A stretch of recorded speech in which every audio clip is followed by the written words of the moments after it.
اعوذ باللہ من الشیطان الرجیم بسم اللہ الرحمن الرحیم الف لام میم اللہ لا الہ الا هو الحی القیوم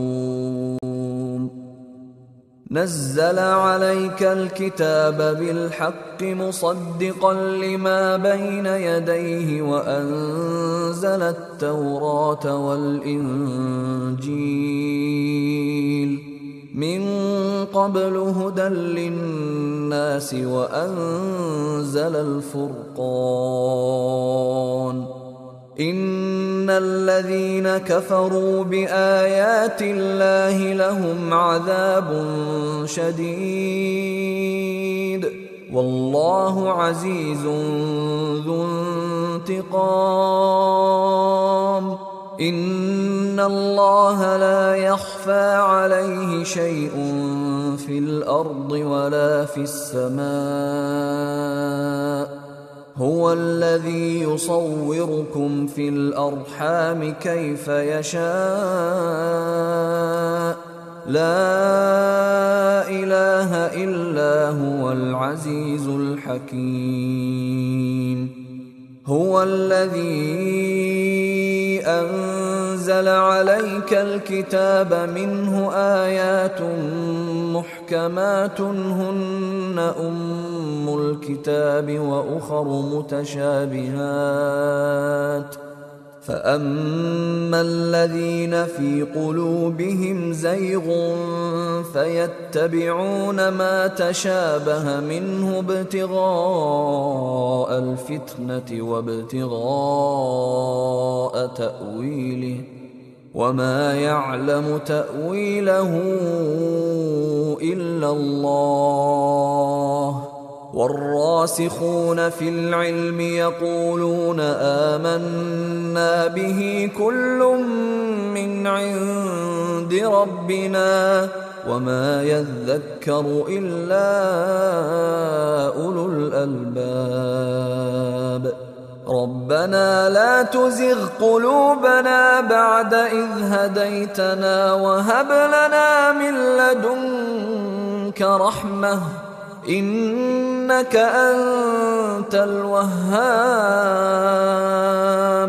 ربنا إنك جامع الناس ليوم لا ريب فيه إن الله لا يخلف الميعاد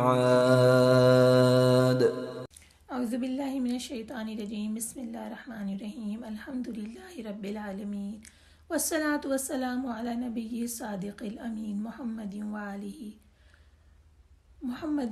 آلہ وصحبہ اجمعین ومن تبعہم بإحسان الی یوم الدین۔ السلام علیکم ورحمۃ اللہ وبرکاتہ۔ الحمدللہ آج سورہ آل عمران کی ابتدا کریں گے۔ یہ قرآن پاک کی دوسری صورت ہے اور یہ مدنی صورت ہے۔ سورہ آل عمران کی فضیلت کے بارے میں ہم نے جب سورہ بقرہ پڑھی تھی تو حدیث ایک پڑھی تھی، اسی کو یہاں دہرا لیتے ہیں۔ بسم اللہ الرحمن الرحیم امام مسلم کی حدیث ہے کہ قرآن پڑھو کہ یہ قیامت کے دن اپنے پڑھنے والوں کے لیے سفارش کرے گا۔ دو نورانی صورتوں بقرہ اور آل عمران کو پڑھا کرو، بقرہ اور آل عمران کو پڑھتے رہا کرو۔ یہ دونوں قیامت کے دن اس طرح آئیں گی جیسے دو سائبان یا دو بادل یا پر کھولے ہوئے پرندوں کی دو ڈاروں کی طرح ہوں گی، اپنے پڑھنے والوں کی قیامت کے دن سفارش کریں گی۔ پھر فرمایا بقرہ پڑھو، اس کا لینا برکت اور اسے ترک کرنا حسرت ہے۔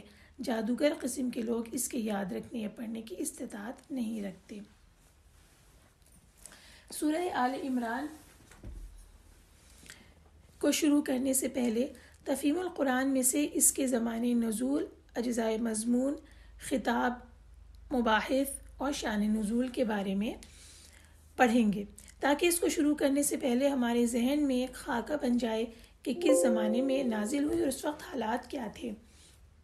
تفہیم القرآن میں یہ لکھا ہے کہ سورہ آل عمران کا پہلا حصہ آغاز سورت سے لے کر چوتھے رکوع کی ابتدائی آیتوں تک غالباً غزوہ بدر کے بعد کے قریبی زمانے میں نازل ہوا ہے۔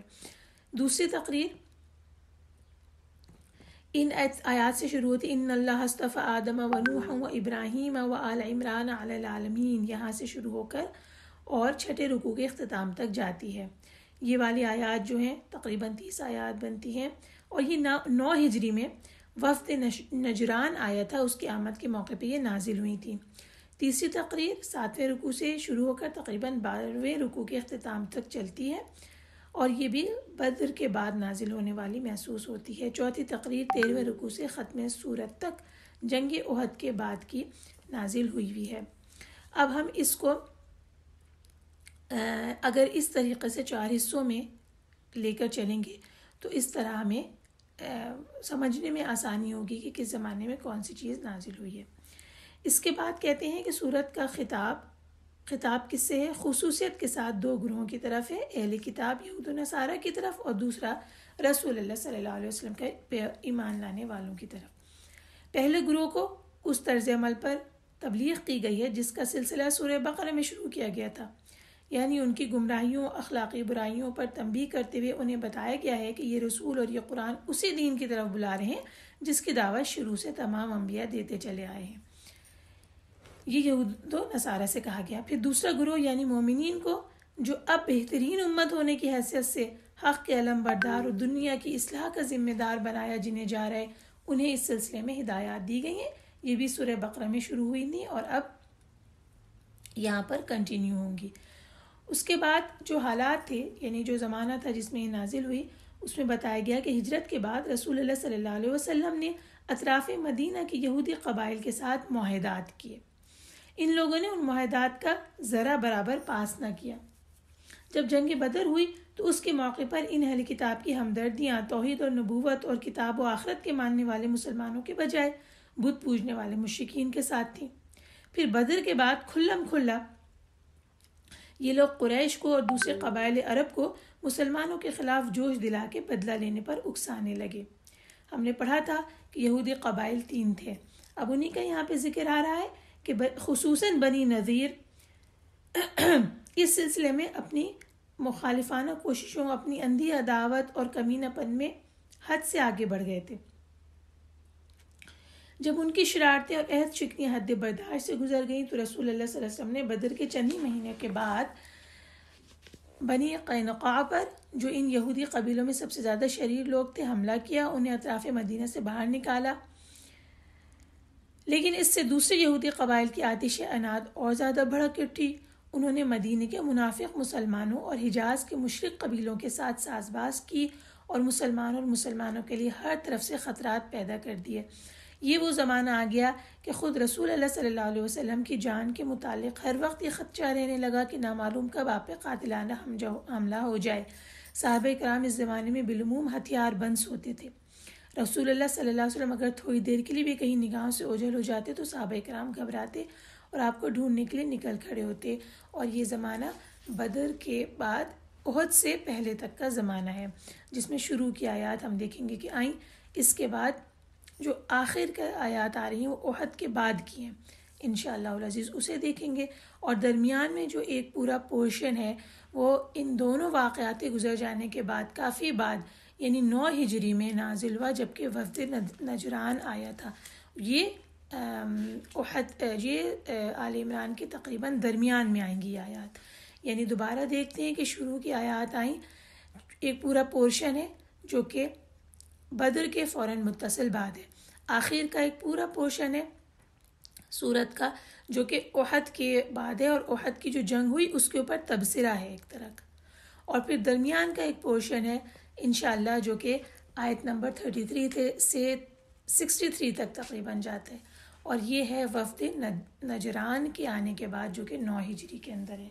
تو انشاءاللہ تعالی اس کو ایک جائزہ سا لینے کے بعد اب ہم لوگ سورت کو شروع کرتے ہیں، انشاءاللہ پہلی سے لے کے 20 آیت تک کا ترجمہ کرتے ہیں۔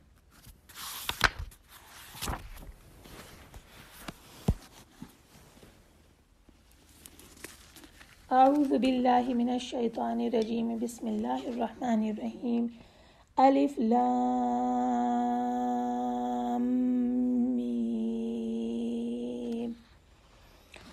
وہ اللہ ہے، اس کے سوا کوئی معبود نہیں، وہ زندہ ہے، سب کو سنبھالنے والا۔ اسی نے آپ پر حق کے ساتھ کتاب نازل کی ہے جو اپنے سے پہلے کتابوں کی تصدیق کرنے والی ہے، اور اسی نے تورات اور انجیل کو نازل کیا اس سے پہلے لوگوں کی ہدایت کے لیے، اور اسی نے فرقان نازل کیا۔ بے شک وہ لوگ جنہوں نے اللہ کی آیتوں کا انکار کیا ان کے لیے شدید عذاب ہے، اور اللہ غالب ہے، بدلہ لینے والا۔ بے شک اللہ سے زمین اور آسمانوں میں کوئی چیز چھپی ہوئی نہیں ہے۔ وہی ہے جو تمہاری ماؤں کے پیٹ میں تمہاری صورتیں جیسی چاہتا ہے بناتا ہے، اس کے سوا کوئی معبود نہیں، وہ غالب خوب حکمت والا ہے۔ وہی ہے جس نے آپ پر کتاب نازل کی جس میں کچھ آیات محکم ہیں جو اس کتاب کی اصل بنیاد ہیں، اور کچھ دوسری متشابہات ہیں۔ پھر جن لوگوں کے دل میں ٹیڑھ ہے وہ ان میں سے انہی آیتوں کے پیچھے پڑے رہتے ہیں جو متشابہات ہیں۔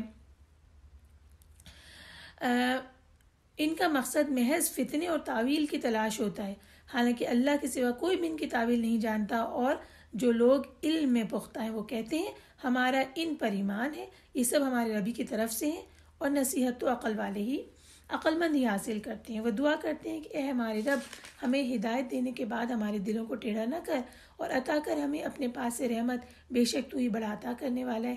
اے ہمارے رب، یقیناً تو لوگوں کو ایک دن جمع کرنے والا ہے جس میں کوئی شک نہیں، بے شک اللہ اپنے وعدے کی خلاف ورزی نہیں کرتا۔ بے شک جن لوگوں نے کفر کیا ان کے مال اور ان کی اولاد اللہ کے عذاب سے بچانے میں ان کے کچھ بھی کام نہیں آئیں گی، اور وہی لوگ آگ کا ایندھن ہے۔ ان کا انجام آل فرعون اور ان لوگوں کا سا ہوگا جو ان سے پہلے تھے۔ انہوں نے ہماری آیتوں کو جھٹلایا تو اللہ نے ان کے گناہوں کے باعث انہیں پکڑ لیا، اور اللہ سخت سزا دینے والا ہے۔ اے نبی، جن لوگوں نے کفر کیا ان سے کہہ دیجیے ان قریب تم مغلوب ہو جاؤ گے اور تم جہنم کی طرف اکٹھے ہانکے جاؤ گے، اور وہ برا ٹھکانہ ہے۔ تحقیق تمہارے لیے ان دو گروہوں میں ایک بڑی نشانی ہے جو بدر میں باہم ٹکرائے۔ ایک گروہ اللہ کی راہ میں لڑ رہا تھا اور دوسرا گروہ کافر تھا۔ مسلمان ظاہری آنکھوں سے ان کو اپنے سے دوگنا دیکھ رہے تھے، اور اللہ اپنی مدد سے جس کو چاہتا ہے قوت دیتا ہے۔ بے شک اس میں بصیرت والوں کے لیے عبرت ہے۔ لوگوں کے لیے خواہشات نفس کی محبت مزین کر دی گئی ہے، یعنی عورتوں سے، بیٹوں سے، سونے اور چاندی کے جمع کیے ہوئے ڈھیروں سے، نشان لگے عمدہ گھوڑوں سے، مویشیوں سے اور کھیتی سے۔ یہ سب دنیاوی زندگی کا سامان ہے، اور اچھا ٹھکانہ اللہ ہی کے پاس ہے۔ اے نبی، کہہ دیجیے کیا میں تمہیں اس سے بہتر چیز بتاؤں؟ پرہیزگاروں کے لیے ان کے رب کے پاس باغ ہیں جن کے نیچے نہریں بہتی ہیں، وہ ان میں ہمیشہ رہیں گے، اور وہاں ان کے لیے پاکیزہ بیویاں ہوں گی، اور انہیں اللہ کی رضا حاصل ہوگی، اور اللہ اپنے بندوں پر خوب نظر رکھنے والا ہے۔ جو لوگ کہتے ہیں ہمارے رب، بے شک ہم ایمان لائے، پس تو ہمارے گناہ معاف کر دے اور ہمیں آگ کے عذاب سے بچا۔ یہ لوگ صبر کرنے والے، سچ بولنے والے، حکم بجانے والے، خرچ کرنے والے، اور سحری کے اوقات میں بخشش طلب کرنے والے ہیں۔ اللہ نے گواہی دی ہے کہ اس کے سوا کوئی معبود نہیں، فرشتوں اور اہل علم نے بھی گواہی دی ہے، درحالانکہ وہ انصاف کے ساتھ قائم ہے، اس کے سوا کوئی معبود نہیں، وہ غالب ہے، خوب حکمت والا۔ بے شک اللہ کے نزدیک دین صرف اسلام ہے، اور اہل کتاب نے علم آ جانے کے بعد صرف اس لیے اختلاف کیا کہ وہ باہم ضد اور حسد رکھتے تھے، اور جو کوئی اللہ کی آیات کا انکار کرتا ہے تو بے شک اللہ جلد حساب لینے والا ہے۔ اے نبی، پھر اگر وہ آپ سے جھگڑا کریں تو کہہ دیجئے میں نے اپنا سر اللہ کے آگے جھکا دیا، اور میرا اتباع کرنے والوں نے بھی۔ اور ان اہل کتاب اور ان پڑھ لوگوں سے پوچھیں کیا تم اسلام لاتے ہو؟ پھر اگر وہ اسلام قبول کر لیں تو وہ ہدایت پا گئے، اور اگر منہ موڑیں تو آپ کے ذمے صرف پیغام پہنچانا ہے، اور اللہ اپنے بندوں کو خوب دیکھ رہا ہے۔ اب ہم تشریح شروع کرتے ہیں، اور سب سے پہلے ہم آیت نمبر 7 میں متشابہات اور محکمات ان دونوں کے اوپر بحث کریں گے۔ یہ کیونکہ دونوں یہ والی آیت بہت اہم ہے، اور اس میں یہ دو کیٹیگریز آیات کی بتائی گئی ہیں، انہیں سمجھنا بہت زیادہ ضروری ہے۔ آیت نمبر 7 سے لے کر 9 تک متشابہات اور محکمات، ان کا بیان اللہ تعالیٰ فرما رہے ہیں کہ قرآن مجید کی کچھ آیات محکمات ہیں اور وہی اصل کتاب ہے، کیونکہ یہ دلالت کے اعتبار سے واضح اور روشن ہے، اور کچھ دوسری آیات ہیں جن کی دلالت میں بہت سے یا بعض لوگوں کے لیے اشتباہ ہے، تو جو مشتبہ کو واضح کی طرف لوٹا دے اور مشتبہ کے بجائے محکم کے مطابق عمل کرے تو وہ ہدایت پا جائے گا، اور جس نے اس کے برعکس کیا اس کا معاملہ الٹا ہو جائے گا۔ اس کا معنی یہ ہے کہ جو شخص محکم کے اوپر عمل کر رہا ہوگا اور متشابہات پہ ایمان لے آئے گا وہ تو ٹھیک کرے گا، لیکن جو متشابہات کے اوپر پڑ جائے گا اور محکمات کو چھوڑ دے گا تو پھر وہ گمراہی میں چلا جائے گا۔ اس کے لیے اللہ نے کہا کہ ہن ام الکتاب، ہن ام الکتاب کسے کہا ہے؟ ہن محکمات کو کہا ہے، کہ محکمات ام الکتابیں وہی اصل کتاب ہے، وَأُخَرُ متشابہات اور دوسری جو ہیں وہ متشابہات ہیں۔ اب یہ بات سمجھتے ہیں کہ آیات محکمات کون سی ہیں اور متشابہات کون سی ہیں۔ آیات محکمات جو حلال، حرام، احکام، حدود، فرائض اور جن امور پر عمل کرنے کا حکم دیا جاتا ہے ان کے اوپر مشتمل آیات محکمات ہیں۔ جبکہ آیات متشابہات کون سی ہیں؟ وہ آیات جو منسوخ ہیں، وہ آیات جو امثال یا اقسام یا غیب کی باتوں اور اس طرح کی چیزوں پر مشتمل ہیں جن کے اوپر ایمان لایا جائے گا مگر ان پر عمل کا حکم نہیں ہوتا۔ اور ان کے بارے میں ایک اور بات اللہ نے خود ہی بتا دی، وَمَا يَعْلَمُ تَأْوِيلَهُ إِلَّا اللَّهُ، یعنی کہ ان کی مراد اصلی جو ہے وہ اللہ کے سوا کوئی اور نہیں جانتا۔ اور راسخون فی العلم جو ہوتے ہیں، علم کے اندر جو راسخ ہوتے ہیں، اہل علم جو ہوتے ہیں، وہ کیا کہتے ہیں؟ یقولون آمنا بھی، کہتے ہیں کہ ہم ان کے اوپر ایمان لے آئے۔ کل من عند ربنا، یہ سب ہمارے پروردگار کی طرف سے ہیں۔ کیا؟ متشابہات آیات میں ہمارے پروردگار کی طرف سے ہم ان کے اوپر ایمان لے آئے۔ اور اس کے بعد یہ دعا کرتے ہیں وہ، ربنا لا تزغ قلوبنا بعد اذ ہدیتنا۔ اچھا، اب ہم اس میں سے آیات محکمات اور متشابہات کے بارے میں ابھی ہم نے تفسیر ابن کثیر میں سے پڑھا، اب ہم تفہیم القرآن میں سے اس کے بارے میں پڑھتے ہیں۔ آیت نمبر 7 کے حاشیہ نمبر 5 میں یہ لکھا ہے کہ محکم پکی اور پختہ چیز کو کہتے ہیں۔ آیات محکمات سے مراد وہ آیات ہیں جن کی زبان بالکل صاف، جن کا مفہوم متعین کرنے میں کسی اشتباہ کی گنجائش نہیں، جن کے الفاظ معنی و مدعا پر صاف اور صریح دلالت کرتے ہیں۔ یہ آیات اللہ نے کہا ہے کہ کتاب کی اصل بنیاد ہیں، یعنی انہی میں اسلام کی طرف دنیا کو دعوت دی گئی ہے، عبرت و نصیحت کی باتیں کی گئی ہیں، گمراہیوں کی تردید اور راہ راست کی توضیح کی گئی ہے، ان میں عقائد، عبادات، اخلاق، فرائض، امر و نہی، احکام بتائے گئے ہیں۔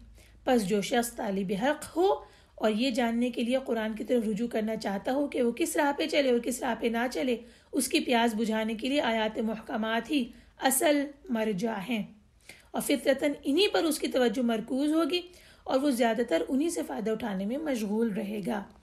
یہ بہت امپورٹنٹ بات ہے سمجھنے کے لیے، کیونکہ جب ہم قرآن پاک پر کو سمجھنے کے لیے بیٹھے ہیں تو ہمیں یہ بات سمجھ آنی چاہیے کہ محکمات کون سی ہیں اور متشابہات کون سی ہیں، تاکہ ہمارا طرز عمل یہ ہو کہ ہم محکمات پہ اپنی نگاہوں کو فوکس رکھیں۔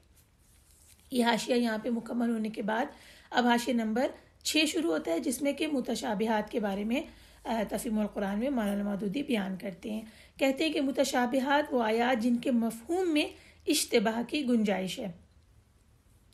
کہتے ہیں کہ ظاہر ہے کہ جو چیزیں انسان کے حواس سے ماورا ہیں، جو انسانی علم کی گرفت میں نہ کبھی آئی ہیں نہ آ سکتی ہیں، جن کو اس نے نہ کبھی دیکھا، نہ چھوا، نہ چکھا، ان کے لیے انسانی زبان میں نہ ایسے الفاظ مل سکتے ہیں جو ان کے لیے وضع کیے گئے ہوں، اور نہ ایسے معروف اسالیب پہ بیان مل سکتے ہیں جن سے ہر سامع کے ذہن میں ان کی صحیح تصویر کھنچ جائے۔ اس لیے اللہ تعالیٰ نے حقیقت سے قریب تر مشابہت رکھنے والی چیزوں کے نام استعمال کر کے اور وہ باتیں کی ہیں، جیسے کہ جنت کے اندر جو چیزیں موجود ہوں گی، اور اس طرح غیب کی دیگر باتیں ہیں جن کا کہ علم انسان کو بالکل صحیح طریقے سے نہیں ہو سکتا، اسی لیے اللہ نے بتا دی کہ ان کا علم اللہ تعالیٰ ہی کے صرف پاس ہے۔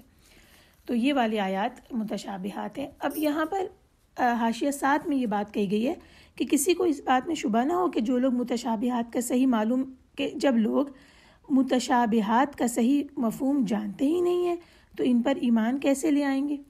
راسخ العلم جو لوگ ہیں وہ یہ کیسے ان کے اوپر ایمان لے آئے جن کا کہ وہ صحیح طریقے سے معنی ہی نہیں معلوم ان کے؟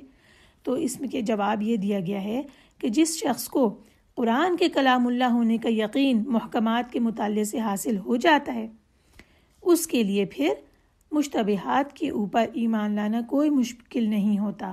جب آیات محکمات میں غور و فکر کرنے سے اس کو یہ اطمینان حاصل ہو جاتا ہے کہ کتاب واقعی اللہ ہی کی کتاب ہے، تو پھر متشابہات اس کے دل میں کوئی خلجان پیدا نہیں کرتی۔ جہاں تک ان کا سیدھا سادہ مفہوم اس کی سمجھ میں آ جاتا ہے اس کو وہ لے لیتا ہے، اور جہاں پیچیدگی رونما ہوتی ہے وہاں وہ کھوج لگانے اور مشگافیاں کرنے کے لیے نہیں بیٹھا رہتا اور اپنی توجہ کو مبذول نہیں کرتا، بلکہ محکمات پر اپنی توجہ کو مرکوز رکھتا ہے۔ تو یہاں ہم نے الحمدللہ کلیئرلی اس بات کو سمجھ لیا کہ محکمات اور متشابہات کے کیا معنی۔ اس کے بعد ہم آگے چلتے ہیں، آیت نمبر 12 اور آیت نمبر 13 پہ آتے ہیں، جس میں کہ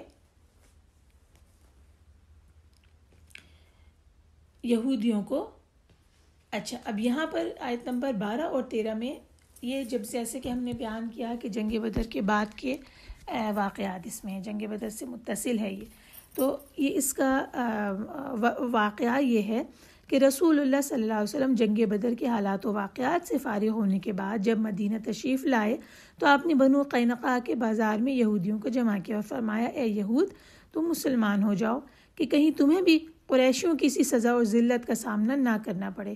انہوں نے جواب دیا، اے محمد، تو ہمیں اپنے ساتھیوں کی طرح خیال کرتا ہے اور تجھے وہ مارکا گھمنڈ میں نہ ڈال دے جس میں تو نے فنون جنگ سے نابلد چند لوگوں کو ہرا دیا تھا۔ یہ تو تجھے ان کے مقابلے میں ایک موقع مل گیا تھا، اللہ کی قسم اگر ہم سے لڑائی ہوئی تو بتا دیں گے کہ ہم جنگجو ہیں اور ہم جیسوں سے تو نے کبھی پنجہ آزمائی نہ کی ہوگی۔ یعنی یہ تمام کے تمام انہوں نے رسول اللہ صلی اللہ علیہ وسلم کے ساتھ یہ گستاخانہ گفتگو کی، اور اس کے بعد یہ والی آیات نازل ہوئیں، قُلْ لِلَّذِينَ كَفَرُوا سَتُغْلَبُونَ وَتُحْشَرُونَ إِلَىٰ جَهَنَّمَ وَبِئْسَ الْمِہَادُ۔ کون سی کہ اے نبی، جن لوگوں نے کفر کیا ان سے کہہ دیجئے عنقریب تم مغلوب ہو جاؤ گے اور تم جہنم کی طرف اکٹھے کیے جاؤ گے، اور برا ٹھکانہ ہے۔ استغفر اللہ العلی العظیم۔ اور اس کے بعد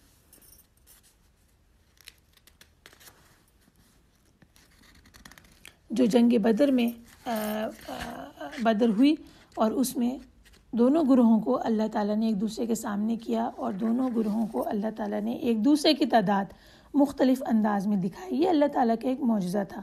تو اس کا یہاں ذکر ہے، جو کہ انشاءاللہ ڈیٹیل کے ساتھ جب سورہ انفال میں آئے گا تو وہاں پر ہم اس کو سمجھ لیں گے۔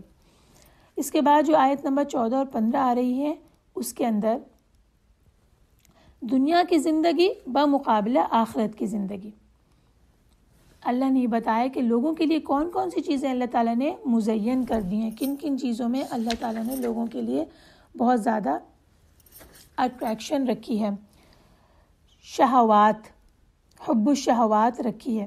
اللہ نے بتایا کہ عورتوں میں اور بیٹوں میں اور سونے اور چاندی کے جمع کیے ہوئے ڈھیروں میں، نشان لگے ہوئے گھوڑوں میں، مویشیوں اور کھیتی میں، ان سب میں دنیاوی زندگی کا سامان ہے۔ لیکن ساتھ میں اللہ نے بتا دیا واللہ عندہ حسن المآب، تو اللہ تعالیٰ کے پاس بہت ہی اچھا ٹھکانہ ہے۔ یعنی اللہ تعالیٰ ان چیزوں کو یہاں ذکر کر رہے ہیں جو لوگوں کے لیے دنیا کی زندگی میں مزین کر دی گئی ہیں، اور یہ اس میں لذت بھی ہے اور یہ نعمتیں بھی ہیں اللہ تعالیٰ کی، اور اس کو حاصل کرنا اور اس سے حظ اٹھانا، فائدہ اٹھانا کوئی ممنوع نہیں ہے۔ یہ تمام چیزیں انسان اچھی نیت سے رکھے تو اس میں کوئی حرج نہیں ہے۔ لیکن کیا اللہ تعالیٰ نے بتا دیا کہ دنیا کی زندگی کی سجدج اور اس کی فانی اور زوال پذیر ہونے والی یہ جو زینت ہے، اس کے اوپر فریفتہ ہی نہ ہو جاؤ، اسی کے اندر نہ لگ جاؤ، کیونکہ اللہ نے کہا واللہ عندہ حسن المآب، اور اللہ کے پاس بہت اچھا ٹھکانہ ہے۔ کیا چیز ہے وہ جو اس تمام سے بہتر ہے؟ اللہ نے بتایا قُلْ أُنَبِّئُكُمْ بِخَيْرٍ مِّن ذَلِكُمْ، پیغمبر کہہ دیجیے کہ کیا میں تم کو ایسی چیز بتاؤں جو ان سے کہیں اچھی ہو؟ اب وہ کیا چیز ہے جو کہیں اچھی ہے؟ بتایا لِلَّذِينَ اتَّقَوْا عِندَ رَبِّهِمْ جَنَّاتٌ تَجْرِي مِن تَحْتِهَا الْأَنْهَارُ، سنو جو لوگ متقی ہیں ان کے لیے ان کے ہاں باغات ہیں جن کے نیچے نہریں بہہ رہی ہیں، یعنی ایسے باغات ہیں جن کے اطراف میں مختلف قسم کے مشروبات کی، شہد کی، دودھ کی، شراب کی، پانی کی نہریں رواں دواں ہیں، اور ان نعمتوں میں گھری ہوئی ہیں جنہیں کسی آنکھ نے نہیں دیکھا، کسی کان نے نہیں سنا، کسی دل میں اس کا تصور نہیں آیا۔ اور پھر اس پہ بعد ایک اور نعمت کہ خالدین فیہا، اس میں ہمیشہ وہ رہیں گے، ازواج مطہرہ، یعنی ان میں پاکیزہ بیویاں ان کے لیے ہوں گی۔ یہ سب نعمتیں آ رہی ہیں۔ ورضوان من اللہ، اور اس کے بعد سب سے بڑی نعمت، سب سے بڑھ کر اللہ کی رضوان مل جائے گی، خوشی مل جائے گی، اللہ تعالیٰ ان سے کبھی ناراض نہیں ہوگا، یہ نعمت ملے گی۔ تو اب یہ دونوں میں موازنہ یہاں کر دیا کہ اب سوچ لو، بے شک اس دنیا میں جو چیزیں اٹریکشن والی ہیں بڑی ان کے اندر تمہیں خوشی محسوس ہوتی ہے حاصل کر کے، یعنی عورت میں بھی، اور مال اور گھوڑے اور سونے چاندی کے ڈھیر، یہ تمام۔ اب اس کا مقابلہ ساتھ میں کر دیا جو جنت میں ملیں گی، کیا وہ نہریں ان کے آس پاس بہہ رہی ہیں، اور ان میں کیا کیا سامان ہے، اور اس میں وہ ازواج ہیں جو کہ پاکیزہ ہیں، اور اس میں اللہ تعالیٰ کی خوشی ہے. یہ تمام چیزیں اس تمام متاع سے بہتر ہوں گی جو کہ وہاں تمہیں ملے گی. تو اب یہ تمہیں سوچنا چاہیے کہ ان میں سے تمہیں کیا چیز جو ہے اسے حاصل کرنا ہے. اب وہ کون خوش نصیب ہیں جو کہ ان نعمتوں کو حاصل کریں گے. 16 اور 17 آیت کے اندر یہ بتا دیا گیا کہ وہ کون خوش نصیب ہیں. الذین یقولون ربنا اننا آمنا فاغفر لنا ذنوبنا وقنا عذاب النار. یہ وہ لوگ ہیں جو یہ دعا اللہ تعالیٰ سے مانگ رہے ہیں. اور وہ کون لوگ ہیں؟ الصابرین والصادقین والقانتین والمنفقین والمستغفرین بالاسحار. اب دیکھیں نعمتیں تو بتائیں جنتوں کی، لیکن اس کے ساتھ کڑا اس کے اوپر اللہ تعالیٰ نے کرائٹیریا لگا دیا کہ کیا کرنے والے ہیں. سب سے پہلے صبر کرنے والے ہیں، وہی کہ اطاعت میں صبر، محرمات کے ترک کرنے میں صبر، مشکل اوقات میں صبر. پھر صادقین، دوسری کوالٹی یہ کہ سچ بولنے والے ہیں، اپنے ایمان کے بارے میں سچ بولنے والے ہیں، منافق نہیں ہیں، اپنے اعمال کے بارے میں سچ بولنے والے ہیں. پھر قانتین، حکم کی بجاوری کرنے والے ہیں، اللہ کا حکم آیا جھک گئے. قنوت کے معنی اطاعت اور خضوع کے. پھر منفقین، اللہ کی راہ میں خرچ کرنے والے، خرچ کرنے والے اپنے مالوں کو اطاعت کی ان تمام صورتوں میں جس کا اللہ نے حکم دیا اس میں خرچ کرتے ہیں، جو ہم نے ابھی ڈیٹیل پیچھے پڑھی ہے سورہ بقرہ میں. مستغفرین بالاسحار، سحر کے وقت میں اپنے گناہوں کی معافی مانگتے ہیں. اور یہ آیت کریمہ اوقات سحر میں توبہ و استغفار کی فضیلت پہ دلالت ہے کہ بہت فضیلت ہے اس وقت کی. تو یہ تمام چیزیں کرنے والے وہ لوگ ہیں جو کہ اس جنت کو پائیں گے جس کا اللہ نے پیچھے بتا دیا تھا. اب اس بارے میں ایک حدیث ہم لوگ سن لیتے ہیں کہ صحیحین میں ہے یہ حدیث. رسول اللہ صلی اللہ علیہ وسلم فرماتے ہیں اللہ تبارک و تعالی ہر رات آسمان دنیا پر اس وقت نزول فرماتے ہیں جب رات کا آخری ثلث باقی رہ جاتا ہے، اور اللہ فرماتے ہیں کون دعا کرنے والا ہے کہ میں اس کی دعا قبول کروں، کون مجھ سے مانگنے والا ہے کہ میں اسے دوں، ہے کوئی اپنے گناہوں کی معافی مانگنے والا کہ میں اسے معاف کر دوں. اور اللہ تعالی ہمیں ان بندوں میں شامل کر لے، آمین. اس کے بعد کی جو آیت نمبر 18 آ رہی ہے، یہ دیکھیے یہ بہت عظیم آیت ہے. شہد اللہ انہ لا الہ الا ہو والملائکۃ واولو العلم قائما بالقسط لا الہ الا هو العزیز الحکیم. اللہ نے یہ گواہی دی ہے کہ اس کے سوا کوئی معبود نہیں، فرشتوں اور اہل علم نے بھی یہ گواہی دی، اور در حالانکہ وہ انصاف کے ساتھ قائم ہے اور اس کے سوا کوئی معبود نہیں اور غالب حکمت والا ہے. یہ توحید کی شہادت اللہ تعالیٰ دے رہے ہیں، اور اللہ ہی کافی شاہد ہے، اور وہ شہادت دینے والوں میں سب سے سچا، سب سے عادل، سب سے زیادہ سچی بات کرنے والا ہے. اس آیت کی تشریح میں تفسیر القرآن کی حاشیہ نمبر 14 میں لکھا ہے کہ اللہ جو کائنات کی تمام حقیقتوں کا براہ راست علم رکھتا ہے، جو تمام موجودات کو بے حجاب دیکھ رہا ہے، جس کی نگاہ سے زمین و آسمان کی کوئی چیز پوشیدہ نہیں، یہ اس کی شہادت ہے، اور اس سے بڑھ کر معتبر عینی شہادت اور کس کی ہوگی.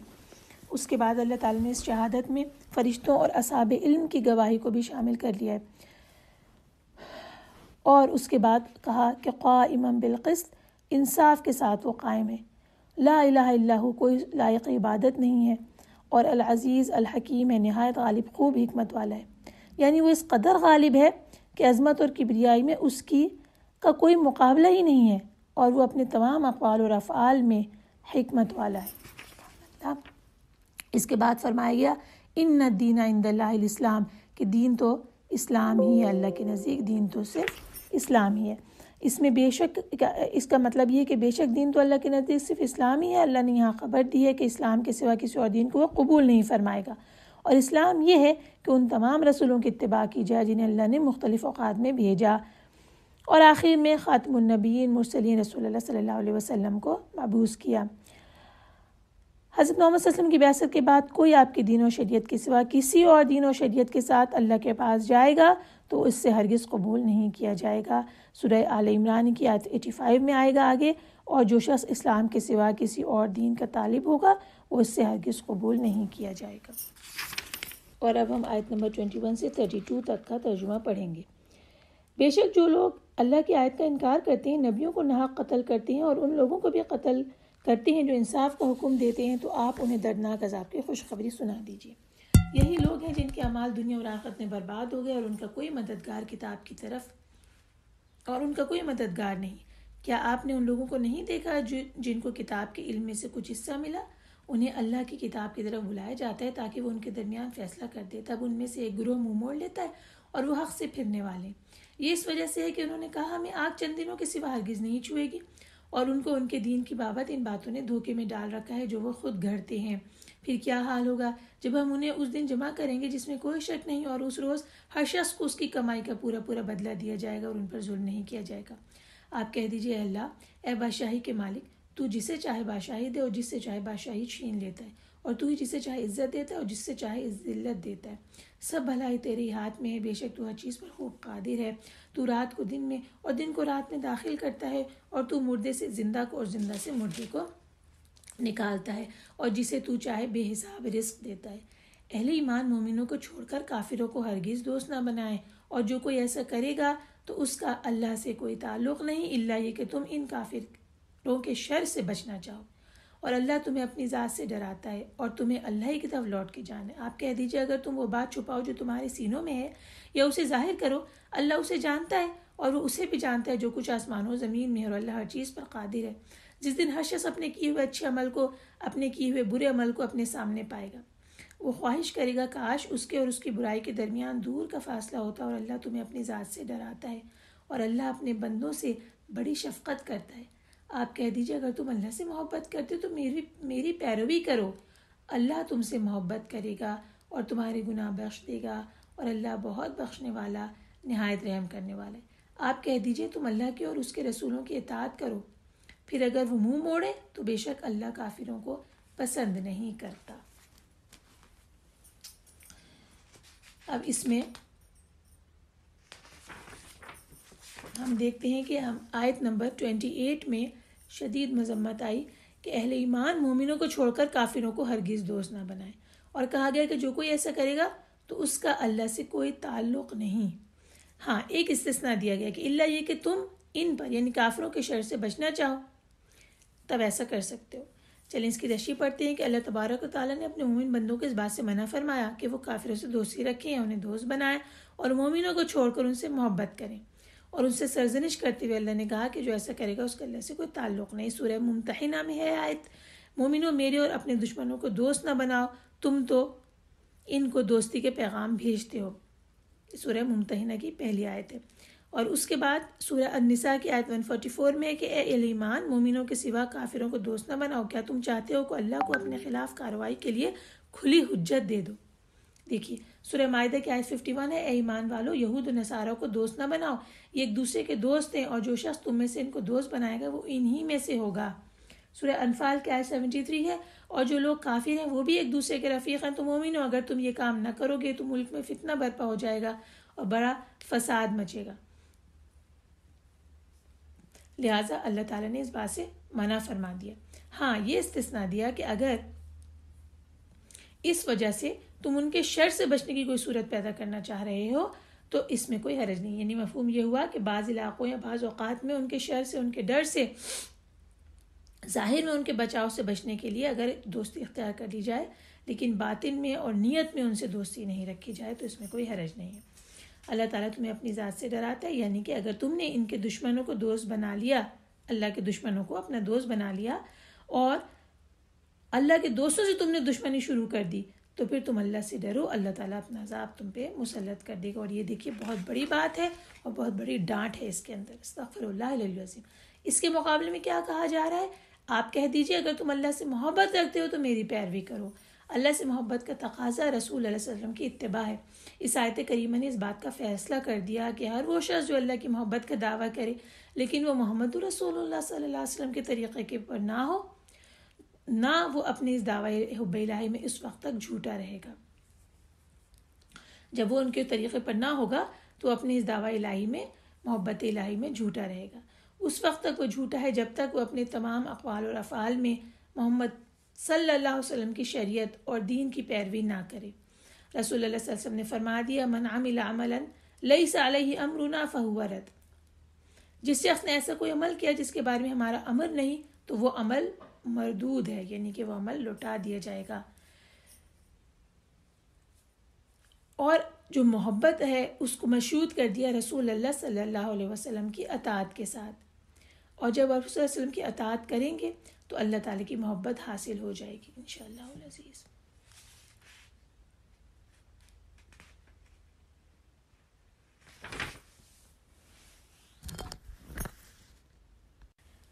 سورہ آل عمران کا اب دوسرا بڑا پورشن یہاں سے شروع ہوگا، جو کہ آیت نمبر 33 سے 63 تک جائے گا، جس کے بارے میں ہم نے بتایا کہ یہ وفد نجران کے آنے کے وقت کی آیات ہیں۔ تفہیم القرآن میں سے ہم اس کے وفد نجران کی تفصیلات پڑھتے ہیں، اور پھر ہم ان آیات سے کا ترجمہ کرنے سے پہلے ہی ہم وفد نجران کے بارے میں تمام تفصیل کا مطالعہ کر لیتے ہیں۔ تفہیم القرآن کے حاشیہ نمبر 29 میں لکھا ہوا ہے کہ اس خطبے کا نزول زمان نزول 9 ہجری کا واقعہ ہے، جبکہ نجران کی عیسائی جمہوریت کا وفد رسول اللہ صلی اللہ علیہ وسلم کی خدمت میں حاضر ہوا۔ نجران کا علاقہ حجاز اور یمن کے درمیان ہے۔ اس وقت اس علاقے میں 73 بستیاں شامل تھیں، اور کہا جاتا ہے کہ 1,20,000 قابل جنگ مرد اس میں سے نکل سکتے تھے۔ ان کی آبادی تمام تر عیسائی تھی۔ تو جب نبی کریم صلی اللہ علیہ وسلم نے مکہ فتح کر لیا، یعنی یہ فتح مکہ کے بعد کی آیات آ رہی ہیں، اور تمام اہل عرب کو یقین ہو گیا کہ ملک کا مستقبل اب رسول اللہ صلی اللہ علیہ وسلم کے ہاتھ میں، تو عرب کے مختلف گوشوں سے آپ کے پاس وفد آنے شروع ہو گئے۔ اسی سلسلے میں نجران کے 3 سردار تھے، ان کے 60 آدمیوں کا ایک وفد لے کر مدینے پہنچے تھے۔ جنگ کے لیے یہ بہرحال تیار نہیں تھے، لیکن سوال اب یہ تھا کہ کیا تو وہ اسلام قبول کریں یا وہ ذمہ بن کر رہنا چاہتے ہیں۔ اب انہوں نے رسول اللہ صلی اللہ علیہ وسلم کے پاس آنے کے بعد یہ تمام کی تمام جو آیات نازل ہوئی انہیں بتائی گئیں، سنائی گئی، اور اس کے بعد رسول اللہ صلی اللہ علیہ وسلم پر اللہ تعالیٰ نے آیات نازل کی کہ ان کو دعوت دی جائے اور اس کے بعد ان کے ساتھ مباہلہ کیا جائے۔ اس کے بارے میں بھی ہم ابھی دیکھیں گے کہ مباہلہ کیا تھا۔ اچھا، اس میں ان آیات میں جب ہم ابھی پڑھیں گے ان کا ترجمہ، تو دیکھیے کہ اللہ تعالیٰ نے حضرت آدم علیہ السلام کی طرح حضرت عیسیٰ کو پیدا کرنے کی بات بیان فرمائی، کیونکہ ان کے جو عقائد تھے حضرت عیسیٰ کے بارے میں ان کو درست یہاں پہ کیا گیا۔ اللہ نے بتایا کہ حضرت عیسیٰ کو مریم سے پیدا کیا گیا، جبکہ باقی کہ اللہ تعالیٰ نے یہاں یہ بات بتائی کہ آدم کو ماں اور باپ کے بغیر پیدا کیا، حوا کو حضرت آدم سے پیدا کیا، اور عیسیٰ کو مریم سے پیدا کیا، جبکہ باقی ساری مخلوق کو نر اور مادہ سے پیدا کیا۔ اور ایسا کیوں کیا؟ تاکہ ہم ان لوگوں کے لیے اپنی طرف سے انہیں ایک نشانی بنائیں، وَلِنَجْعَلَهُ آیَةً لِلنَّاسِ، کہ نشانی کے طور پر اللہ تعالیٰ نے پیدا کیا۔ یہ تمام باتیں بتانے کے بعد اور پھر ان کو دعوت مباہلہ دی گئی ہے۔ یہ کیا ہے؟ ابھی ہم آگے دیکھیں گے انشاءاللہ کہ ان کو یہ کہا گیا کہ پھر علم آ جانے کے بعد جو کوئی عیسیٰ کے بارے میں آپ سے جھگڑا کرے تو ان سے کہنا کہ آؤ ہم اپنے بیٹوں اور عورتوں کو بلائیں اور تم اپنے بیٹوں اور عورتوں کو بلاؤ، اور ہم خود بھی آئیں اور تم خود بھی آؤ، پھر ہم دونوں فریق دعا اور التجا کریں۔ کیا دعا التجا کریں گے؟ فَنَجْعَلْ لَعْنَةَ اللَّهِ عَلَى الْكَاذِبِينَ، اور جھوٹوں پر اللہ کی لعنت بھیجیں۔ اب یہ جب انہیں آیات پڑھی گئی، سنائی گئی، تو اب اس کی ڈیٹیل، اس کے بارے میں آخر میں ہوا کیا کہ رسول اللہ صلی اللہ علیہ وسلم کی خدمت میں یہ لوگ مدینے میں آئے تھے۔ جب یہ مسجد نبوی میں یہ پورا کا پورا وفد جو ہے نجران کا مسجد نبوی میں داخل ہوئے، اس وقت آپ عصر کی نماز ادا کر چکے تھے۔ انہوں نے علماء کا لباس پہنا ہوا تھا، اور یہ بہت اچھے حلیوں کے خوبصورت لوگ تھے۔ صحابہ کرام بیان کرتے ہیں کہ ہم نے اس سے پہلے ان لوگوں کے بعد اور ان لوگوں سے پہلے اس طرح کا کوئی وفد نہیں دیکھا، اور جب یہ آئے تو ان کی بھی اپنی صلاح کا وقت ہو گیا تھا۔ انہوں نے رسول اللہ صلی اللہ علیہ وسلم سے مسجد ہی میں اپنی نماز پڑھنے کی اجازت چاہی، تو رسول اللہ صلی اللہ علیہ وسلم نے اجازت دی اور صحابہ سے فرمایا کہ انہیں کچھ نہ کہو اور انہیں پڑھنے دو، تو چنانچہ انہوں نے مشرق کی طرف منہ کر کے اپنی نماز پڑھی۔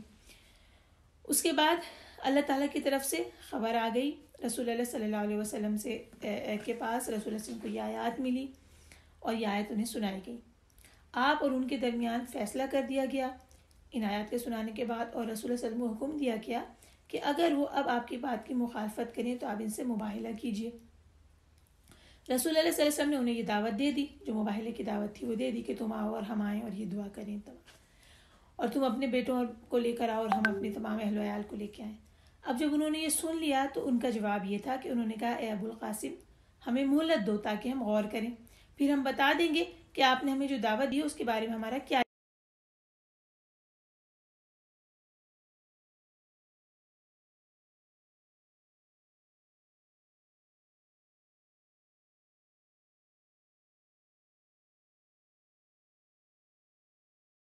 تاکہ وہ مالی امور میں ہمارے درمیان جو اختلافات ہیں ان کا فیصلہ کر دے.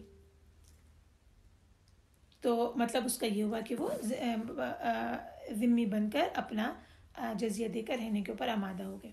پھر رسول اللہ صلی اللہ علیہ وسلم نے جب انہوں نے یہ کہا کہ آپ ہمارے ساتھ کسی امین آدمی کو بھیج دیجئے اور کسی اور کو نہیں بلکہ امین ہی کو بھیجیے, تو روایت میں آتے کہ رسول اللہ صلی اللہ علیہ وسلم نے اسی موقع پر یہ کہا کہ یقیناً میں تمہارے ساتھ ایک سچے اور پکے امانت دار شخص کو بھیجوں گا. حضرات صحابہ کرام نے نظریں اٹھا کر دیکھنا شروع کیا کہ یہ سعادت کسے میسر آتی ہے. تو پھر رسول اللہ صلی اللہ علیہ وسلم نے فرمایا اے ابو عبیدہ بن جراح تم کھڑے ہو جاؤ. جب وہ کھڑے ہو گئے تو رسول اللہ صلی اللہ علیہ وسلم نے فرمایا یہ اس امت کے امین ہیں. یہاں سے حضرت ابو عبیدہ بن جراح کو امین الامت کا خطاب مل گیا, کیونکہ رسول اللہ صلی اللہ علیہ وسلم نے فرمایا ھذا امین ھذہ الامہ, حضرت ابو عبیدہ ابن جراح کے بارے میں. تو یہ پورا ہم نے وفد نجران کا آنا اور ان کے کو مباہلے کی دعوت اور دعوت کے نتیجے میں انہوں نے مباہلہ نہیں کیا اور وہ چلے گئے, یہ ہم نے سنا. اب ہم ان آیات کو پڑھتے ہیں اس کے پس منظر کو سامنے رکھتے ہوئے. بسم اللہ الرحمن الرحیم. بے شک اللہ نے آدم کو, نوح کو, ابراہیم اور آل عمران کو تمام جہانوں میں سے نبوت کے لیے چن لیا ہے. یہ ایک دوسرے کی اولاد تھے اور اللہ خوب سننے والا جاننے والا ہے. جب عمران کی بیوی نے کہا اے میرے رب بے شک میں نے منت مانی ہے کہ جو بچہ میرے پیٹ میں ہے وہ تیرے ہی لیے وقف ہے, چنانچہ تو اسے مجھ سے قبول فرما, بے شک تو ہی خوب سننے والا جاننے والا ہے. پیدا کیا حوا کو حضرت آدم سے پیدا کیا اور عیسیٰ کو مریم سے پیدا کیا, جبکہ باقی ساری مخلوق کو نر اور مادہ سے پیدا کیا. اور ایسا کیوں کیا؟ تاکہ ہم ان لوگوں کے لیے اپنی طرف سے انہیں ایک نشانی بنائیں. وَلِنَجْعَلَهُ آیَةً لِلنَّاسِ, کہ نشانی کے طور پر اللہ تعالیٰ نے پیدا کیا. یہ تمام باتیں بتانے کے بعد اور پھر ان کو دعوت مباہلہ دی گئی ہے. یہ کیا ہے ابھی ہم آگے دیکھیں گے انشاءاللہ کہ ان کو یہ کہا گیا کہ پھر علم آ جانے کے بعد جو کوئی عیسیٰ کے بارے میں آپ سے جھگڑا کرے تو ان سے کہنا کہ آؤ ہم اپنے بیٹوں اور عورتوں کو بلائیں اور تم اپنے بیٹوں اور عورتوں کو بلاؤ اور ہم خود بھی آئیں اور تم خود بھی آؤ. پھر ہم دونوں فریق دعا اور التجا کریں. کیا دعا التجا کریں گے؟ فَنَجْعَلْ لَعْنَةَ اللَّهِ عَلَى الْكَاذِبِينَ, اور جھوٹوں پر اللہ کی لعنت بھیجیں. اب یہ جب انہیں آیات پڑھی گئی سنائی گئی تو اب اس کی ڈیٹیل اس کے بارے میں آخر میں ہوا کیا کہ رسول اللہ صلی اللہ علیہ وسلم کی خدمت میں یہ لوگ مدینے میں آئے تھے. جب یہ مسجد نبوی میں یہ پورا کا پورا وفد جو ہے نجران کا مسجد نبوی میں داخل ہوئے, اس وقت آپ عصر کی نماز ادا کر چکے تھے. انہوں نے علماء کا لباس پہنا ہوا تھا اور یہ بہت اچھے حلیوں کے خوبصورت لوگ تھے. صحابہ کرام بیان کرتے ہیں کہ ہم نے اس سے پہلے ان لوگوں کے بعد اور ان لوگوں سے پہلے اس طرح کا کوئی وفد نہیں دیکھا, اور جب یہ آئے تو ان کی بھی اپنی صلاح کا وقت ہو گیا تھا. انہوں نے رسول اللہ صلی اللہ علیہ وسلم سے مسجد میں اپنی نماز پڑھنے کی اجازت چاہی تو رسول اللہ صلی اللہ علیہ وسلم نے اجازت دی اور صحابہ سے فرمایا کہ انہیں کچھ نہ کہو اور انہیں پڑھنے دو. تو چنانچہ انہوں نے مشرق کی طرف منہ کر کے اپنی نماز پڑھی. اس کے بعد اللہ تعالیٰ کی طرف سے خبر آ گئی رسول اللہ صلی اللہ علیہ وسلم سے کے پاس. رسول اللہ صلی اللہ علیہ وسلم کو یہ آیات ملی اور یہ آیت انہیں سنائی گئی. آپ اور ان کے درمیان فیصلہ کر دیا گیا ان آیات کے سنانے کے بعد, اور رسول اللہ صلی اللہ علیہ وسلم کو حکم دیا گیا کہ اگر وہ اب آپ کی بات کی مخالفت کریں تو آپ ان سے مباہلہ کیجیے.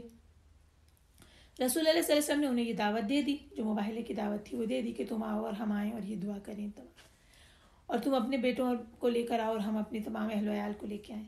اب جب انہوں نے یہ سن لیا تو ان کا جواب یہ تھا کہ انہوں نے کہا اے ابو القاسم ہمیں مہلت دو تاکہ ہم غور کریں, پھر ہم بتا دیں گے کہ آپ نے ہمیں جو دعوت دی ہے اس کے بارے میں ہمارا کیا ارادہ ہے. یہ کہہ کر وہ آپ کے پاس سے چلے گئے. پھر انہوں نے خلوت میں آپس میں گفتگو کی ایک دوسرے سے. ان کے ایک نے دوسرے سے کہا کہ بتاؤ تمہاری اب کیا رائے ہے. دوسرے نے کہا تمہاری کیا رائے ہے. ان میں سے ایک نے کہا اے گروہ نصارہ واللہ تم یہ جانتے ہو کہ محمد نبی مرسل ہیں, وہ تمہارے نبی کے بارے میں فیصلہ کن خبریں لائے ہیں, اور تمہیں معلوم ہے کہ جو قوم کسی نبی سے مباہلہ کرے تو پھر ان کا کوئی بڑا باقی بچتا ہے اور نہ چھوٹا. اگر تم نے رسول صلی اللہ علیہ وسلم سے مباہلہ کیا تو سفیدی سے مٹا دی جاؤ گے. اگر تم اپنے دین ہی سے محبت کرنا چاہتے ہو اور اپنے نبی کے بارے میں اپنی بات پہ قائم رہنا چاہتے ہو تو اس شخص سے الوداع ہو کر اپنے شہر کی طرف لوٹ جاؤ. یہ آپس کا ان کا مشورہ ہوا. اس مشورے کے بعد وہ نبی کریم صلی اللہ علیہ وسلم کی خدمت میں حاضر ہوئے اور اس کی کہ ابو القاسم ہماری رائے یہ ہے کہ ہم آپ سے مباہلہ نہ کریں، آپ کو آپ کے دین پہ چھوڑ دیں اور ہم اپنے دین پہ رہتے ہوئے لوٹ جائیں۔ ہاں البتہ اپنے ساتھیوں میں سے ایک اپنے پسند کے کسی ساتھی کو ہمارے ساتھ بھیج دیجیے تاکہ وہ مالی امور میں ہمارے درمیان جو اختلافات ہیں ان کا فیصلہ کر دے۔ تو مطلب اس کا یہ ہوا کہ وہ ذمہ بن کر اپنا جزیہ دے کر رہنے کے اوپر آمادہ ہو گئے۔ پھر رسول اللہ صلی اللہ علیہ وسلم نے جب انہوں نے یہ کہا کہ آپ ہمارے ساتھ کسی امین آدمی کو بھیج دیجیے اور کسی اور کو نہیں بلکہ امین ہی کو بھیجیے، تو روایت میں آتے کہ رسول اللہ صلی اللہ علیہ وسلم نے اسی موقع پر یہ کہا کہ یقیناً میں تمہارے ساتھ ایک سچے اور پکے امانت دار شخص کو بھیجوں گا۔ حضرات صحابہ کرام نے نظریں اٹھا کر دیکھنا شروع کیا کہ یہ سعادت کسے میسر آتی ہے، تو پھر رسول اللہ صلی اللہ علیہ وسلم نے فرمایا اے ابو عبیدہ بن جراح تم کھڑے ہو جاؤ۔ جب وہ کھڑے ہو گئے تو رسول اللہ صلی اللہ علیہ وسلم نے فرمایا یہ اس امت کے امین ہیں۔ یہاں سے حضرت ابو عبیدہ بن جراح کو امین الامت کا خطاب مل گیا، کیونکہ رسول اللہ صلی اللہ علیہ وسلم نے فرمایا ھذا امین ھذہ الامہ، حضرت ابو عبیدہ ابن جراح کے بارے میں۔ تو یہ پورا ہم نے وفد نجران کا آنا اور ان کے کو مباہلے کی دعوت اور دعوت کے نتیجے میں انہوں نے مباہلہ نہیں کیا اور وہ چلے گئے، یہ ہم نے سنا۔ اب ہم ان آیات کو پڑھتے ہیں اس کے پس منظر کو سامنے رکھتے ہوئے۔ بسم اللہ الرحمن الرحیم۔ بے شک اللہ نے آدم کو، نوح کو، ابراہیم اور آل عمران کو تمام جہانوں میں سے نبوت کے لیے چن لیا ہے۔ یہ ایک دوسرے کی اولاد تھے اور اللہ خوب سننے والا جاننے والا ہے۔ جب عمران کی بیوی نے کہا اے میرے رب، بے شک میں نے منت مانی ہے کہ جو بچہ میرے پیٹ میں ہے وہ تیرے ہی لیے وقف ہے، چنانچہ تو اسے مجھ سے قبول فرما، بے شک تو ہی خوب سننے والا جاننے والا ہے۔ پھر جب اس نے بچی کو جنم دیا تو کہنے لگی اے رب، بے شک میں نے تو لڑکی کو جنم دیا ہے اور اللہ خوب جانتا ہے کہ جو اس نے جنا ہے، اور لڑکا لڑکی کی مثل نہیں، اور بے شک میں نے اس کا نام مریم رکھا ہے، اور بے شک میں اسے اور اس کی اولاد کو شیطان مردود سے تیری پناہ میں دیتی ہوں۔ چنانچہ اس کے رب نے اس لڑکی کو اچھے طریقے سے قبول کر لیا اور اس کی بہت اچھی پرورش کی اور زکریا کو اس کا سرپرست بنا دیا۔ زکریا جب بھی محراب میں داخل ہوتے تو اس کے پاس کچھ کھانے پینے کی چیزیں پاتے۔ وہ کہتے ہیں مریم تیرے پاس یہ کہاں سے آئیں؟ وہ کہتی یہ اللہ کی طرف سے آئی ہیں، بے شک اللہ جسے چاہے بے حساب رزق دیتا ہے۔ وہیں زکریا نے اپنے رب سے دعا کی، کہا میرے رب مجھے اپنے پاس سے پاکیزہ اولاد عطا کر، بے شک تو ہی دعا سننے والا ہے۔ پھر جب وہ حجرے میں کھڑا نماز پڑھ رہا تھا تو فرشتوں نے اسے آواز دی، بے شک اللہ تجھے یحییٰ کی خوشخبری دیتا ہے، وہ اللہ کے ایک کلمے عیسیٰ کی تصدیق کرے گا اور سردار، نفس پہ ضبط رکھنے والا اور نبی ہوگا نیکوکار۔ زکریا نے کہا اے میرے رب میرے ہاں لڑکا کیوں کرو گا جبکہ میں خود بوڑھا ہو چکا ہوں اور میری بیوی بانجھ ہے۔ فرشتے نے کہا اللہ اسی طرح جو چاہے کرتا ہے۔ زکریا نے کہا میرے رب میرے لیے کوئی نشانی مقرر فرما۔ اللہ نے کہا تیری نشانی یہ ہے کہ تو 3 دن تک لوگوں سے اشارے کے سوا بات چیت نہ کر سکے گا، اور اپنے رب کو کثرت سے یاد کر اور صبح و شام اس کی تسبیح کر۔ اور یاد کرو جب فرشتوں نے کہا اے مریم بے شک اللہ نے تجھے چن لیا ہے اور تجھے پاکیزگی عطا کی ہے اور دنیا بھر کی عورتوں میں سے تجھے منتخب کر لیا ہے۔ اے مریم اپنے رب کی فرما برداری کر، سجدہ کر اور رکوع کرنے والوں کے ساتھ رکوع کر۔ اے نبی یہ غیب کی خبریں ہیں جو ہم آپ کی طرف وحی کرتے ہیں اور آپ اس وقت ان کے پاس موجود نہ تھے جب وہ اپنے قلم ڈال رہے تھے کہ ان میں سے کون مریم کا سرپرست ہو، اور نہ آپ اس وقت تھے جب وہ باہم جھگڑ رہے تھے۔ جب فرشتوں نے کہا اے مریم بے شک اللہ تجھے اپنی طرف سے ایک کلمے کی خوشخبری دیتا ہے، اس کا نام مسیح عیسیٰ ابن مریم ہوگا، وہ دنیا اور آخرت میں بڑے مرتبے والا اور اللہ کے قریبی بندوں میں سے ہوگا، اور وہ لوگوں سے کلام کرے گا، ماں کی گود میں اور بڑی عمر میں بھی، اور نیکوکاروں میں سے ہوگا۔ مریم نے کہا اے میرا رب میرے یہاں لڑکا کیسے ہوگا حالانکہ مجھے کسی شخص نے نہیں چھوا؟ فرشتے نے کہا اسی طرح اللہ جو چاہتا ہے پیدا کرتا ہے۔ جب وہ کسی کام کا فیصلہ کر لیتا ہے تو اسے صرف یہ کہتا ہے کہ ہو جا اور وہ ہو جاتا ہے، اور اللہ اسے کتاب و حکمت اور تورات اور انجیل کی تعلیم دے گا، اسے بنی اسرائیل کی طرف اپنا رسول بنا مقرر کرے گا۔ وہ کہے گا بے شک میں تمہارے پاس تمہارے رب کی نشانیاں لے کر آیا ہوں، بے شک میں تمہارے لیے گارے سے پرندے کی شکل بناتا ہوں، پھر اس میں پھونک مارتا ہوں تو اللہ کے حکم سے وہ واقعی پرندہ بن جاتا ہے، اور میں اللہ کے حکم سے پیدائشی اندھے اور برس والے کو اچھا کرتا ہوں اور مردوں کو زندہ کرتا ہوں، اور میں تمہیں بتاتا ہوں جو کچھ تم کھاتے ہو اور جو اپنے گھروں میں ذخیرہ کرتے ہو، بے شک اس میں تمہارے لیے بہت بڑی نشانی ہے اگر تم مومن ہو، اور میں اس کی تصدیق کرتا ہوں جو تورات مجھ سے پہلے نازل کی گئی ہے، اور تاکہ میں تمہارے لیے بعض وہ چیزیں حلال کر دوں جو تم پر حرام کر دی گئی تھی، اور میں تمہارے پاس تمہارے رب کی نشانی لے کر آیا ہوں، چنانچہ تم اللہ سے ڈرو اور میری اطاعت کرو۔ بے شک اللہ میرا اور تمہارا رب ہے، چنانچہ اسی کی عبادت کرو، یہی سیدھا راستہ ہے۔ پھر جب عیسیٰ نے ان میں کفر محسوس کیا تو ان سے کہا، اللہ کی راہ میں کون میرا مددگار بنے گا؟ حواریوں نے کہا، نحن انصار اللہ، ہم اللہ کے انصار ہیں، ہم اللہ پر ایمان لائے ہیں، اور تو گواہ رہے کہ ہم فرما بردار ہیں۔ اے ہمارے رب، ہم اس پر ایمان لائے ہیں جو تو نے نازل کیا، اور ہم نے رسول کی پیروی کی ہے، چنانچہ ہمیں گواہی دینے والوں میں لکھ لے۔ اور انہوں نے تدبیر کی اور اللہ نے بھی تدبیر کی، اور اللہ سب سے بہتر تدبیر کرنے والا ہے۔ جب اللہ نے کہا، اے عیسیٰ، بے شک میں تجھے پورا لے لوں گا اور اپنی طرف اٹھا لوں گا، اور ان کافروں سے تجھے پاک کر دوں گا، اور جن لوگوں نے تیری پیروی کی ہے انہیں کافروں پر قیامت تک غالب رکھوں گا۔ پھر تمہیں میری ہی طرف لوٹ کر آنا ہے، اور میں تمہارے درمیان ان باتوں کا فیصلہ کر دوں گا جن میں تم اختلاف کرتے تھے۔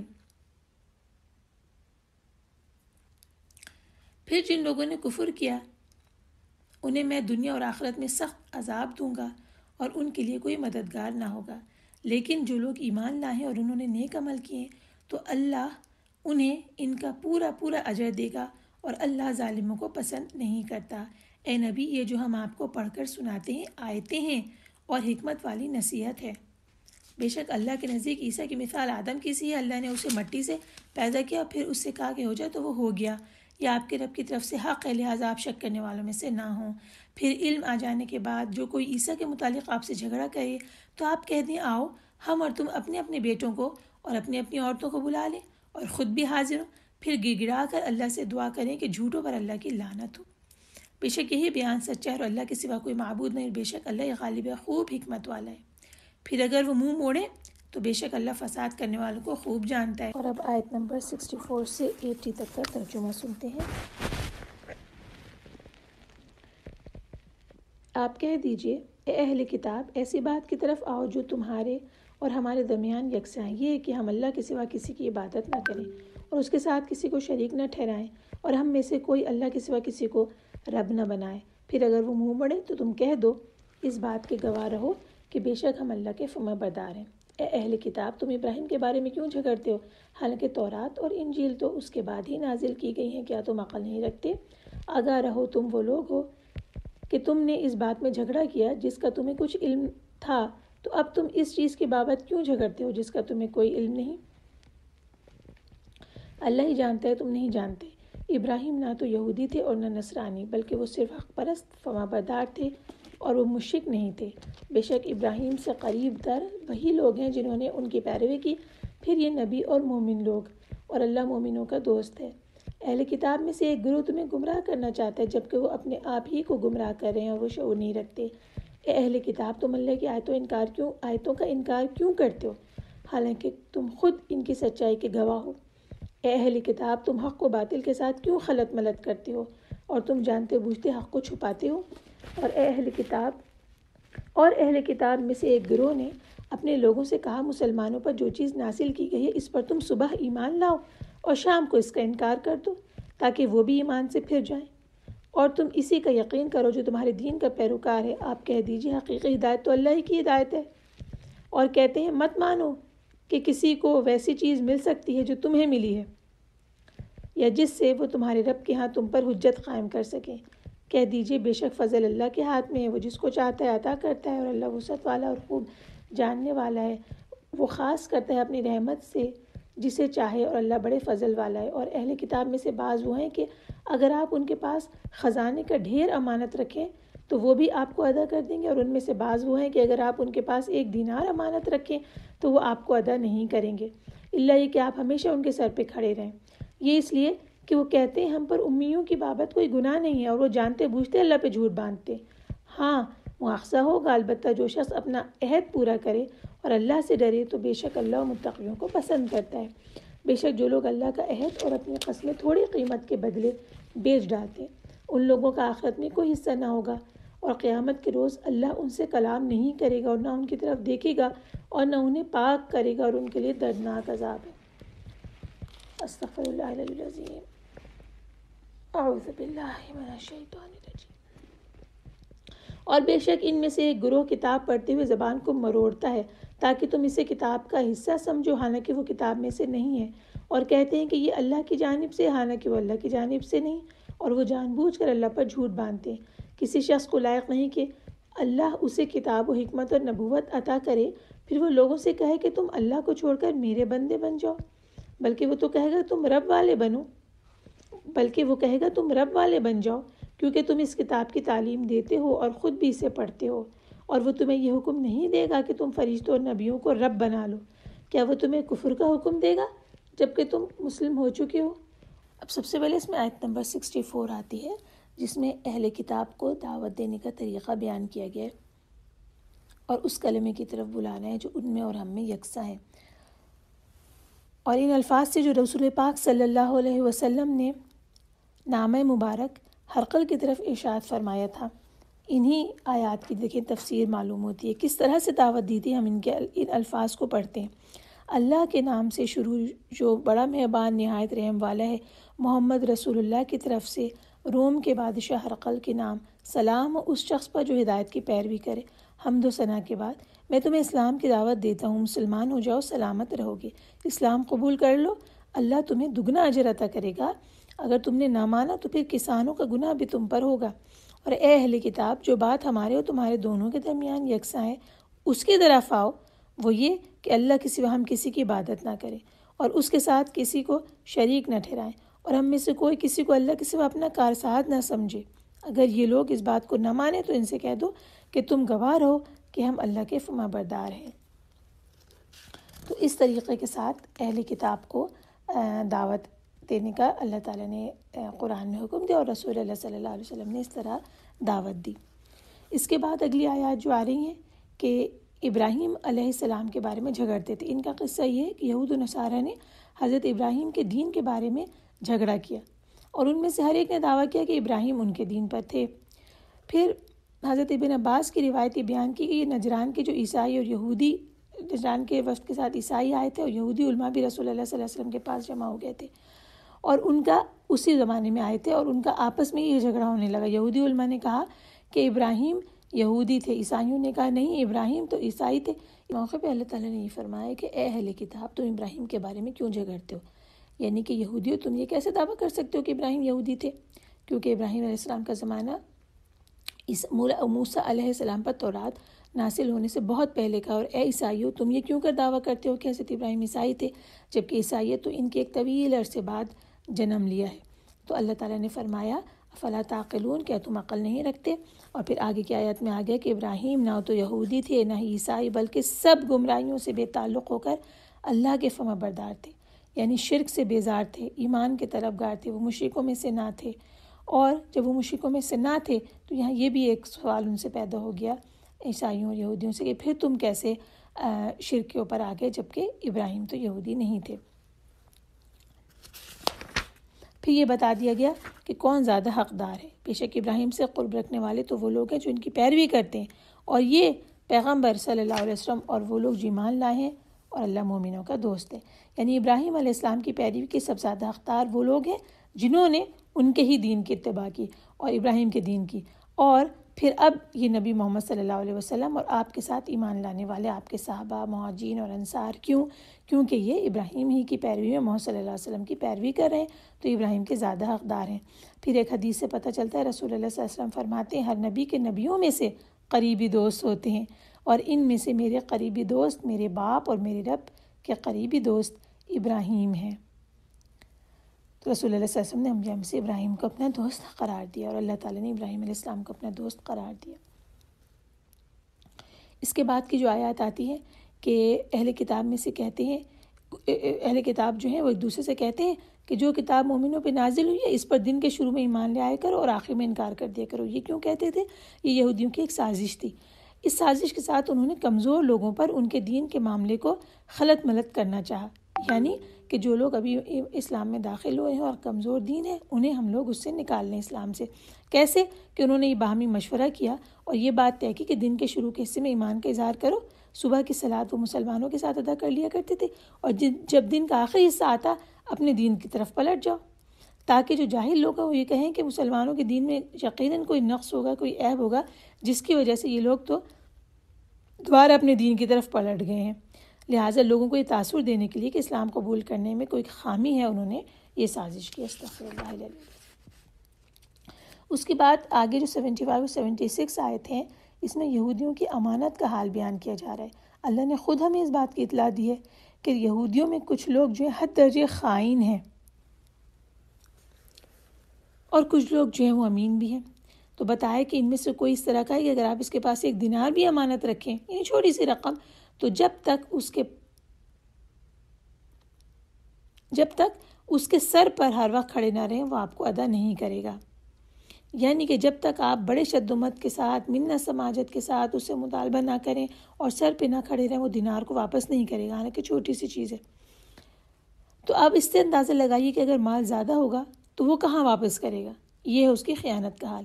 اور پھر بتایا گیا کہ انہی میں سے کوئی ایسا بھی ہے کہ اس کے پاس پورا قنطار رکھوایا جائے، یعنی کہ ڈھیر پورا امانت کا ہو، تب بھی وہ پورا کا پورا واپس کر دے گا۔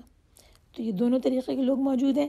پھر یہ جو بے ایمانی کر رہے ہیں، وہ یہ بات کہتے تھے کہ امیوں کے بارے میں ہم سے کوئی مواخذہ نہیں ہوگا۔ یہ بھی ان کی ایک سوچ تھی کہ یعنی انکار حق پر اس بات نے انہیں آمادہ کیا تھا کہ وہ کہتے تھے کہ ہمارے دین میں ان ان پڑھ لوگوں کے، یعنی عرب کے اموال کو کھانے میں کوئی حرج نہیں ہے۔ یہ جو امی ہے، اس سے مراد یہ تھا کہ عرب کے مال کھانے میں کوئی حرج نہیں۔ تو یہ اللہ تعالیٰ نے بتا دیا کہ نہیں، ایسا بالکل بھی نہیں ہے، بلکہ جو شخص اپنے اقرار کو پورا کرے اور اللہ سے ڈرے،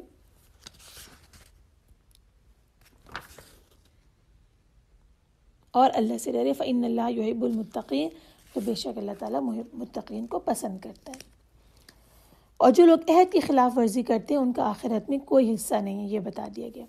عہد کے خلاف ورز کا آخرت میں کوئی حصہ نہیں۔ بے شک جو لوگ اللہ کا عہد اور اپنی قسمیں تھوڑی قیمت کے بدلے بیچ ڈالتے ہیں، ان لوگوں کا آخرت میں کوئی حصہ نہ ہوگا، اور قیامت کے دن اللہ ان سے کلام نہیں کرے گا، ان کی طرف دیکھے گا بھی نہیں، اور انہیں پاک بھی نہیں کرے گا۔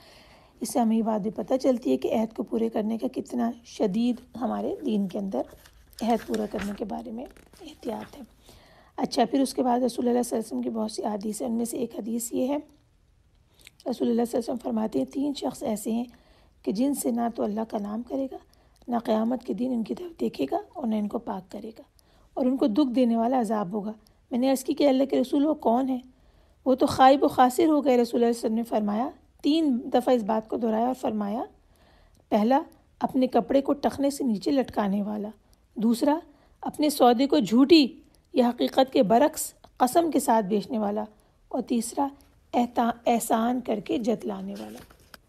اب آیت نمبر 81 سے لے کر 91 تک پڑھیں گے، اور 91 پر انشاءاللہ تیسرا پارہ تلک الرسل ختم ہوگا، 81 سے 91 تک۔ اور یاد کرو جب اللہ نے تمام نبیوں سے عہد لیا تھا کہ جب میں تمہیں کتاب اور حکمت عطا کروں، پھر تمہارے پاس کوئی رسول آئے جو اس کتاب کی تصدیق کرتا ہو جو تمہارے پاس ہے، تو تمہیں اس پر ایمان لانا ہوگا اور اس کی مدد کرنی ہوگی۔ اللہ نے فرمایا، کیا تم اقرار کرتے ہو اور اس پر میرا عہد قبول کرتے ہو؟ انہوں نے کہا، ہم نے اقرار کیا۔ اللہ نے فرمایا، تو تم گواہ رہنا اور میں بھی تمہارے ساتھ گواہ ہوں۔ پھر اس کے بعد جو بھی منہ موڑے گا تو ایسے لوگ ہی نافرمان ہیں۔ کیا وہ لوگ اللہ کے دین کے سوا کوئی اور دین چاہتے ہیں؟ حالانکہ آسمانوں و زمین میں جو کوئی بھی ہے، وہ چاہتے اور نہ چاہتے ہوئے بھی اللہ کا فرما بردار ہے، اور اسی کی طرف سب کو لوٹ کے جانا ہے۔ آپ کہہ دیجئے، ہم اللہ پر ایمان لائے اور اس پر بھی جو کچھ ہم پر نازل کیا گیا، اور جو ابراہیم، اسماعیل، اسحاق، یعقوب اور ان کی اولاد پر نازل کیا گیا، اور ان کتابوں پر بھی جو موسیٰ، عیسیٰ اور دوسرے نبیوں کو ان کے رب کی طرف سے دی گئی۔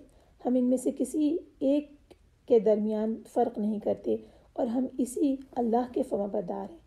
اور جو اسلام کے سوا کوئی اور دین تلاش کرے گا تو اس سے ہرگز قبول نہیں کیا جائے گا، اور وہ آخرت میں خسارہ پانے والوں میں سے ہوگا۔ اللہ ان لوگوں کو کیسے ہدایت دے گا جو ایمان لانے کے بعد کافر ہو گئے، جبکہ وہ گواہی دے چکے کہ بے شک رسول برحق ہیں اور ان کے پاس واضح نشانیاں آ چکی ہیں، اور اللہ ظالم قوم کو ہدایت نہیں دیتا۔ ان لوگوں کی سزا یہی ہے کہ ان پر اللہ کی، فرشتوں کی اور سب لوگوں کی لعنت ہے۔